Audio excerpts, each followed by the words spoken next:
Welcome back. I'm Victoria. This is another practice of rest and relaxation.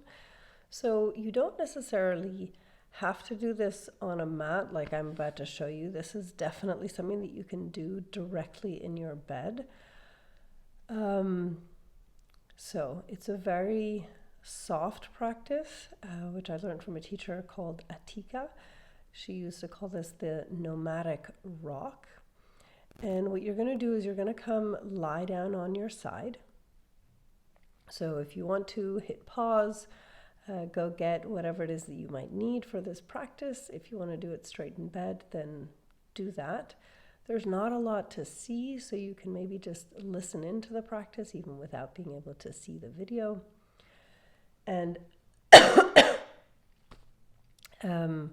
just to tap back into some of the things that we were doing last week in relation to vagal tone.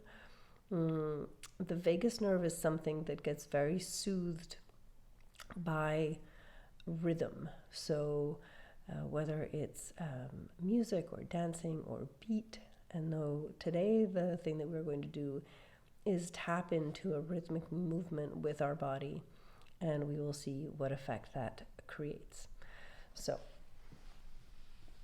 come and find your comfortable position, and you're going to lie on your side in a sort of fetal position. So if you want a pillow under your head as opposed to the arm, or if you want to extend the arm and leave the head on the floor, you can do whatever feels comfortable. And if whatever you decide at the beginning no longer feels comfortable as you go along and you want to change it as you go, then please do. And one way to decide whether along the way you'll want to change anything is to do a check-in, so you can notice now what I'm feeling in the body, maybe where there's tension, maybe where there's something that's gripping or holding, where things feel good, where things feel sort of full or bountiful in terms of having everything that is needed in that particular area of the body. And again, notice how you're breathing. I have a cold these days, so it doesn't feel great in terms of my breathing, but you can just notice what's going on in terms of rhythm, in terms of the air going through your nostrils.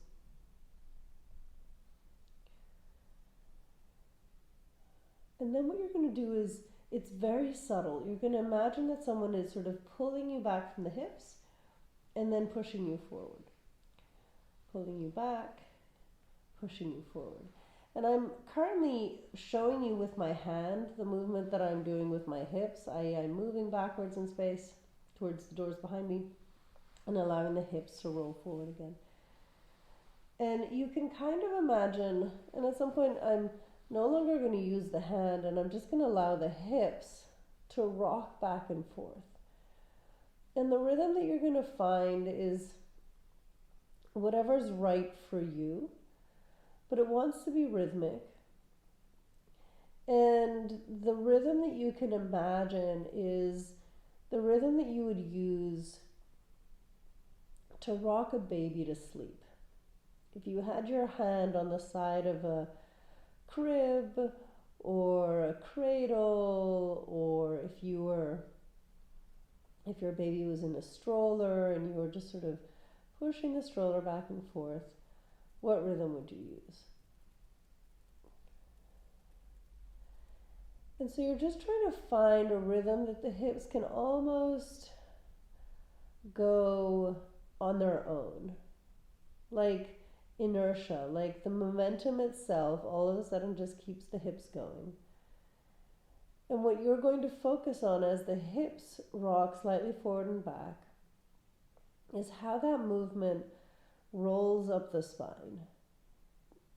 Where can you feel the effects of the hips, of the movement of the hips along the spine? Is it to the lower part of the spine, the middle part of the spine, the upper part of the spine, maybe even the neck? And then you're going to stop. And as you stop, can you tap into very soft, subtle sensations in the spine, in the belly, in the chest, and other parts of the body? For me, often it feels like a very, very light tingling.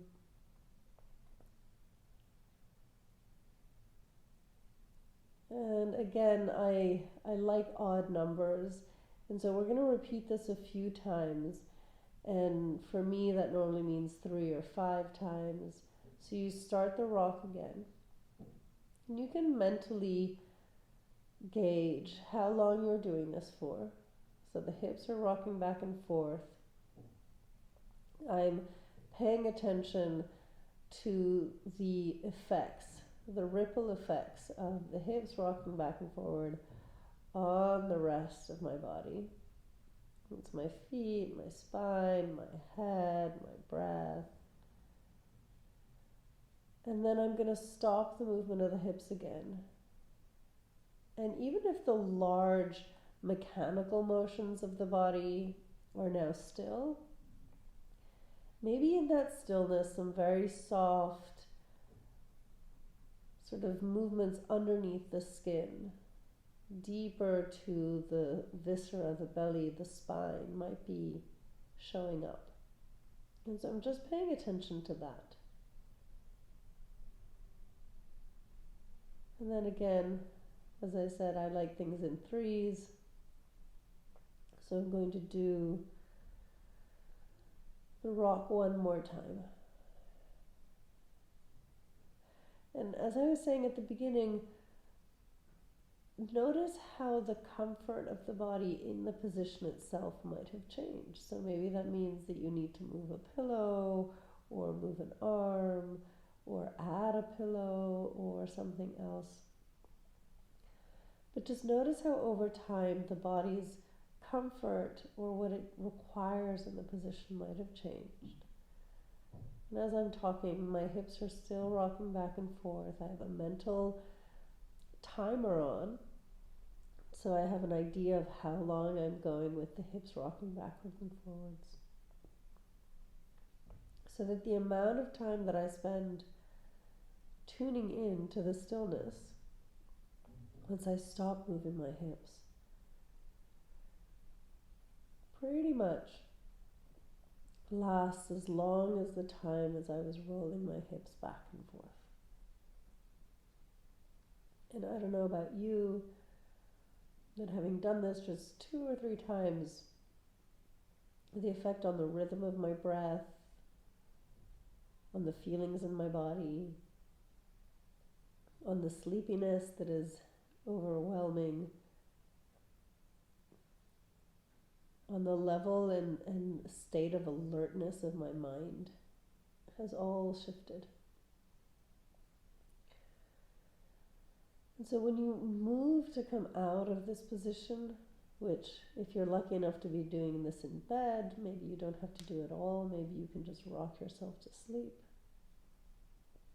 But if, like me, you're moving out of the position, then do it very, very, very slowly. Maybe even taking a pause once you've shifted the position a little.